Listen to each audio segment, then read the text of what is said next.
Disclaimer, यह कहानी पूर्ण रूप से काल्पनिक है और मनोरंजन के उद्देश्य से बनाई गई है। इसमें वर्णित स्थान, पात्र और घटनाएं वास्तविकता से मेल खा सकती हैं, लेकिन इसका उद्देश्य किसी की भावनाओं को ठेस पहुंचाना या किसी विशेष स्थान की छवि को खराब करना नहीं है। कृपया इसे सिर्फ एक फिक्शनल हॉरर स्टोरी के तौर पर ही लें। कहानी घाटकोपर की चौथी मंजिल। मुंबई का इलाका घाटकोपर, जहां हर तरफ भीड़, रौनक और गगनचुंबी इमारतें हैं। दिन के समय यह इलाका उतना ही जिंदा लगता है जितना कोई उत्सव, लेकिन रात के समय, खासकर पुराने अपार्टमेंट्स के बीच, कुछ अजीब सी खामोशी भी पनपती है जो किसी को महसूस हो जाए तो उसका पीछा कभी नहीं छोड़ती। साल था 2006, जब घाटकोपर वेस्ट के शिवम अपार्टमेंट में एक नई फैमिली शिफ्ट हुई। सतीश, उनकी पत्नी प्रीति और उनकी 13 साल की बेटी आर्या। ये फ्लैट उन्हें बहुत सस्ते में मिला था। चौथी मंजिल पर एक कोना वाला फ्लैट, जिसमें कई सालों से कोई नहीं रहा था।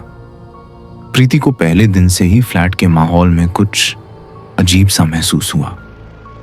दीवारें थोड़ी नम थीं, मगर हवा में एक अजीब ठंडक थी जो उस गर्मी के मौसम में भी बहुत अजीब लगती थी। पहली रात जब सब लोग सो रहे थे, तभी आर्या की नींद टूटी। उसे अपने कमरे की अलमारी के पास किसी के चलने की आवाज आई। उसने उठकर देखा, मगर वहां कुछ नहीं था। उसने सोचा कोई सपना रहा होगा, मगर जैसे ही वो दोबारा सोने लगी, उसे महसूस हुआ कि कोई उसके सिर के पास सांस ले रहा है। वह चीख पड़ी। प्रीति दौड़कर आई। आर्या रो रही थी और कह रही थी कि अलमारी से कोई औरत निकलकर मुझे देख रही थी। उसके बाल बहुत लंबे थे और चेहरा पूरा काला। सतीश ने सोचा कि शायद नई जगह की वजह से डर लग रहा होगा, और उन्होंने ध्यान नहीं दिया। अगले दिन प्रीति पड़ोस की एक बूढ़ी महिला से मिली जो नीचे वाले फ्लैट में रहती थी। उनका नाम था श्रीमती ठाकुर। जब प्रीति ने अपने फ्लैट का नंबर बताया, 404, तो उनकी आंखें कुछ पल के लिए डर से फैल गईं। उन्होंने धीरे से कहा, बिटिया, उस फ्लैट में कई साल पहले एक अकेली महिला रहती थी, रत्ना। उसका मानसिक संतुलन ठीक नहीं था।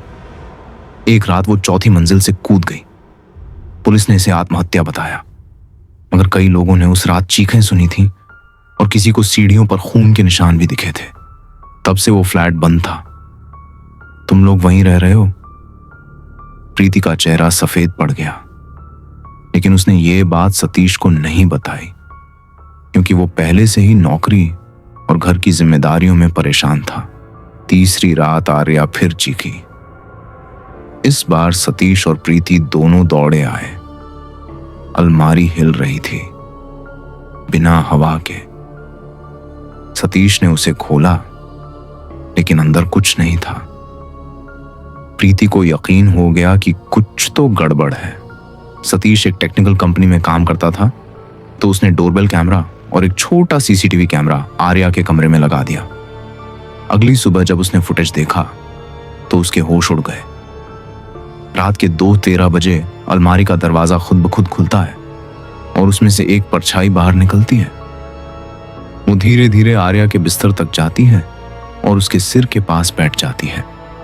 अब वो सीधे पंडित रमेश जी के पास गए, जो घाटकोपर के पुराने मंदिर में पूजा करते थे। उन्होंने घर आकर देखा और कहा, यह आत्मा शांत नहीं है। इसका जीवन में विश्वास टूटा था।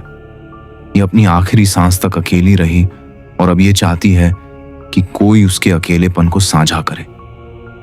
पंडित जी ने हवन करवाया, मगर जब आर्या को पास बैठाया गया तो वो अचानक कांपने लगी। उसकी आंखें पलट गईं और उसने भयानक आवाज में चिल्लाकर कहा, मैं किसी के साथ नहीं जाऊंगी, अब ये मेरी है, आर्या मेरी है। पूरा माहौल डरावना हो गया। अगले ही पल आर्या बेहोश हो गई।